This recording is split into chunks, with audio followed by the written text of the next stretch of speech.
আসসালামু আলাইকুম ফুটবল প্রেমীরা, কি অবস্থা সবার? আশা করি সবাই ভালো আছে। আর মাত্র কিছুদিন পরেই শুরু হতে যাচ্ছে ফুটবল বিশ্বের সবচেয়ে বড় আসর ফিফা ওয়ার্ল্ড কাপ 2026। এবার বিশ্বকাপ হতে যাচ্ছে ইতিহাসের সবচেয়ে বড় বিশ্বকাপ, যেখানে অংশ নেবে 48টি দল। কিন্তু প্রশ্ন হলো, কে জিতবে 2026 সালের বিশ্বকাপ? বর্তমান চ্যাম্পিয়ন আর্জেন্টিনা কি আবারও ট্রফি জিতবে, নাকি ব্রাজিল তাদের দীর্ঘ অপেক্ষার অবসান ঘটাবে, নাকি ফ্রান্স, ইংল্যান্ড কিংবা স্পেন সবাইকে চমকি দিয়ে শিরোপা তুলে নেবে? আজকের ভিডিওতে আমি আলোচনা করব বিশ্বকাপ 2026-এর সবচেয়ে শক্তিশালী 10টি দল এবং আমার ব্যক্তিগত প্রেডিকশন। তাই ভিডিওটি শেষ পর্যন্ত দেখুন। 10 নম্বরে থাকবে নেদারল্যান্ডস।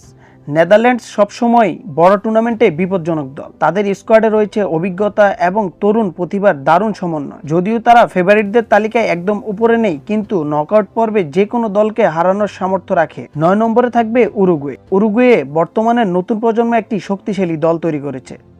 তাদের মিডফিল্ড এবং আক্রমণ ভাগ খুবই শক্তিশালী। সঠিক দিনে খেলতে পারলে তারা যে কোনো বড় দলকে হারাতে পারে। 8 নম্বরে থাকবে পর্তুগাল।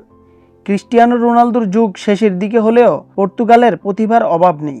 দলের অনেক তরুণ তারকা এবং ইউরোপে বড় বড় ক্লাবে খেলছে। যদি তারা নিজেদের সেরা ফুটবল খেলতে পারে, তাহলে সেমিফাইনাল পর্যন্ত যাওয়া অসম্ভব কিছু নয়। 7 নম্বরে থাকবে জার্মানি। জার্মানি কখনোই বিশ্বকাপে অবহেলার দল নয়। গত কয়েকটি টুর্নামেন্ট তাদের ভালো না গেলেও তাদের ইতিহাস এবং মানসিক শক্তি সবসময় ভয়ের কারণ। বিশ্বকাপের মঞ্চে জার্মানিকে কখনোই ছোট করে দেখা উচিত নয়। 6 নম্বরে থাকবে মরক্কো।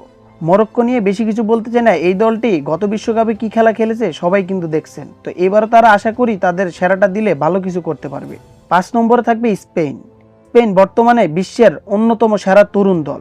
তাদের দ্রুত পাসিং, বল দখল এবং আক্রমণাত্মক ফুটবল যেখানে প্রতিপক্ষকে সমস্যায় ফেলতে পারে যে কোনো সময়। বিশ্বকাপের জয়ে অন্যতম দাবিদার তারা। 4 নম্বরে ইংল্যান্ড। ইংল্যান্ডের বর্তমান স্কোয়াড বিশ্বমানের খেলোয়াড়ের অভাব নেই। অনেক বছর ধরে তারা ফুটবল টুর্নামেন্ট ভালো করছে, তবে গুরুত্বপূর্ণ ম্যাচ চাপ সামলাতে পারাটাই তাদের সবচেয়ে বড় পরীক্ষা। 3 নম্বরে ব্রাজিল। বিশ্বকাপের সবচেয়ে সফল দল ব্রাজিল। প্রতিবারের মতো এবারও তারা অন্যতম ফেভারিট। তাদের আক্রমণ ভাগ অন্তত ভয়ঙ্কর এবং প্রতিভাবান খেলোয়াড়ে ভরপুর। যদি তারা নিজেদের সেরা খেলাটা খেলতে পারে, তাহলে ষষ্ঠ বিশ্বকাপ জয় অসম্ভব নয়। 2 নম্বরে ফ্রান্স। গত 2 বিশ্বকাপে ফ্রান্স ফাইনালে উঠেছে। তাদের স্কোয়াড গভীরতা বিশ্বের সেরাদের মধ্যে অন্যতম। দ্রুত গতির আক্রমণ এবং শক্তিশালী মিডফিল্ডের কারণে তারা আবারও ট্রফির অন্যতম দাবিদার। 1 নম্বরে থাকবে বর্তমান চ্যাম্পিয়ন আর্জেন্টিনা। বিশ্বকাপ জয়ের পর তাদের আত্মবিশ্বাস অনেক বেড়েছে।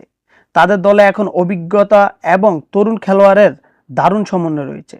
যদিও লিওনেল মেসির ভবিষ্যৎ নিয়ে প্রশ্ন আছে, তবুও আর্জেন্টিনা এখনও বিশ্বের অন্যতম শক্তিশালী দল। আমার ব্যক্তিগত মতে আর্জেন্টিনা আবারও বিশ্বকাপ জয়ের অন্যতম বড় ফেভারিট। আমার প্রেডিকশন অনুযায়ী এবারও আর্জেন্টিনা কাপ নিবে এবং রানার্স আপ হবে ফ্রান্স। তৃতীয় স্থান দখল করবে ব্রাজিল। তো বন্ধুরা, এটাই ছিল ফিফা ওয়ার্ল্ড কাপের প্রেডিকশন। তোমাদের মতে কে জিতবে বিশ্বকাপ 2026? কমেন্ট করে তোমার প্রেডিকশন জানাতে পারো। ভিডিও ভালো লাগলে লাইক করে দাও, বন্ধুদের সাথে শেয়ার করো। ফুটবলের আরও আপডেট পেতে চ্যানেলটি সাবস্ক্রাইব করতে ভুলবে না। আল্লাহ হাফেজ, দেখা হবে পরবর্তী ভিডিওতে।